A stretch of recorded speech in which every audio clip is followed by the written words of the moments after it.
that the motion be agreed to. The Honourable David Parker. Thank you, Mr Speaker. The Labor Party is opposing the passage of this legislation because it does nothing of substance to improve the fiscal responsibility of government, and therefore it's not worthy of further time in this House. Mr Speaker, the Labor government in power, and I was pleased to hear the acknowledgement from the Honourable Chester Burrows in his second reading address, was fiscally responsible. We ran 9 budget surpluses in a row. We ran surpluses of 6% of GDP at a time when the then opposition, the National Party, opposed those surpluses and called for tax cuts, larger tax cuts than we were at that time putting through. We did cut taxes for the corporate tax rate and we did reduce the tax burden of families with children, but we did not go as far as the National Party wanted us to do, but rather ran larger surpluses than they wanted. And rather than doing as the then opposition National Party said, we ran very substantial surpluses. The National Party would have us following the suit favoured by the likes of George W. Bush in the United States, where budget deficits were run in a time of plenty, so that when the global financial crisis came, New Zealand's debt levels would not have been as low as they were. We had reduced net government debt to zero and had reduced gross government debt from 38% to 18% of GDP over that period. And that's the reason why New Zealand's government debt is not higher than it would otherwise be. Mr Speaker, the fiscal responsibility legislation, the history is not quite as the Minister described it there. The reason that the Treasury conducted a review of the fiscal responsibility legislation was that National promised ACT in their coalition agreement that they would do so. The coalition agreement between ACT and National, and indeed required National to give consideration to a fiscal cap, something like a maximum percentage of GDP that could be spent by government. Unfortunately, the National Party didn't check whether Peter Dunn would vote for it. And Peter Dunn, the independent MP for Ohario Belmont, wouldn't vote for it because he saw the folly of a fiscal cap. And indeed, there are 2 examples I will give as to why that was an absolute folly. The first is California. California has a fiscal cap, a spending cap, which is set by their law and which the legislature, the local state government, cannot breach. As a consequence, the quality of education in California has declined from being one of the... What's rubbish? Yeah, it is rubbish education in parts of California now, Mr Bennett. As a consequence of their fiscal cap, they've had to decrease spending on education, and their education system in California has gone from one of the best state-based education systems to one that is far worse. That's what happens when you have inappropriate spending caps. The other example is, of course, if you had a spending cap and the global financial crisis hit, and then you had a large earthquake in Christchurch or Canterbury region, you couldn't spend the money required to keep your country operating properly. And as a consequence of that reality, that sometimes government spending increases through no fault of anyone's, beyond what might have been previously thought to be a prudent cap for a short period of time, they saw the folly in their ways. And it, of course, coincided with the fall from grace of the Honourable John Banks, somewhat misnamed, some would say, as a consequence of his controversies surrounding him and the allegations of electoral fraud that surround him and for which he currently appears on charges in court. So, Mr Speaker, against that background, we voted with some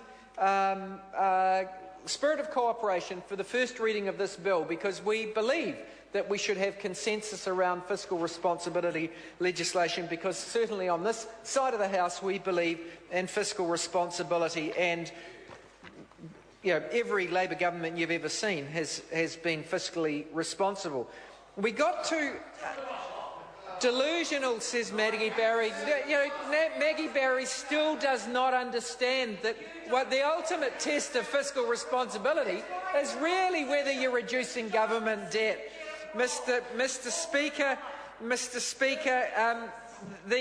So we went to Select Committee and we said, well, look, is this meaningful? We asked officials whether this new principle being introduced, which is to formulate fiscal strategy with regard to its likely impact on present and future generations, whether that would mean that the current government would have to look again at the age of eligibility for superannuation. Because if there is one driver of government expenditure that increases or has increased in recent years almost exponentially, it's the cost of superannuation. It's already more than the cost of all benefit classes combined. Within 2 years, the amount that is spent by the government on superannuation exceeds the amount that government spends on education. That's preschool, primary, intermediate, secondary and tertiary combined. So if ever there was a category of expenditure where there is an effect on future generations, it's the trade-off between the cost of superannuation and the cost of education. And yet we were told by officials that this would have no effect on that decision. So it shows you how meaningless this piece of legislation is, that is the effect. That is a waste of Parliament's time. The next area that we had a problem with was the interaction of monetary policy and fiscal responsibility legislation. And there's a new wording that's introduced in the Act that says that the interaction with monetary policy has to be considered when you formulate fiscal strategy. Now, the Labor Party has concerns that we elevate forever monetary policy above other important aspects of economic management. That's not to say that monetary policy isn't important. It's just to say that you ought not to elevate it to give it primacy above other important matters of economic management. So we suggest the wording that said formulating fiscal and monetary policy with regard to the interactions between them, which was a more balanced articulation of the concept that the government wanted to address. Now, we were told by government members and officials on behalf of the government that they disagreed because they thought that we shouldn't be talking about the effect of fiscal policy on monetary policy in this document because monetary policy is delegated to the Reserve Bank.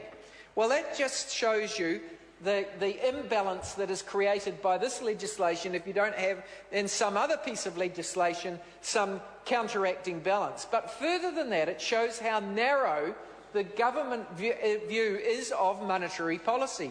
They view all monetary policy as having been delegated to the Reserve Bank.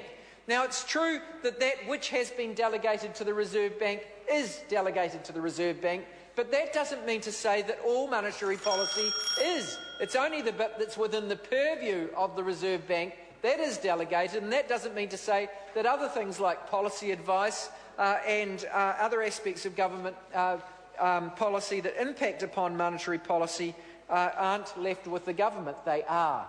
So, Mr. Speaker, we think that that is wrong. We went further and we said, well, let's have a look at overseas jurisdictions. And we thought we'd have a look at the Australian equivalent. The Australian equivalent makes express reference to national savings as opposed to government savings. The national savings position is expressed through the net international liabilities or assets of a country and the effect on those from year to year caused by a current account deficit. Now, New Zealand, as many will have heard, has the worst current account deficit in the developed world this year, according to the IMF. Second worst, according to the OECD, and both of them think it'll be worse than Greece's. That's unbelievable. So national savings is a big problem for this country, and we would have thought that when you were having a look at fiscal policy, you should have regard to national savings. Indeed, Bill English used to say that the surpluses that were run by the government under the Labor were at some part came at the cost of private savings, and therefore had some cost to national savings. And there's something in that argument. There is something in that argument. So we couldn't understand why, if you're going to have reference to monetary policy, you couldn't have reference to national savings. But the government refused to agree. They, having refused to compromise on what were pretty reasonable requests on our part, particularly given the political genesis of this legislation in the Act National Party Confidence and Supply Agreement, we said, well, deal's off. We're not going to vote for it. It is vacuous legislation. The idea that we can't have regard to these other factors is wrong, sir. Sorry to interrupt, and we member. voting against the bill. I call Paul Goldsmith. Thank you, Mr.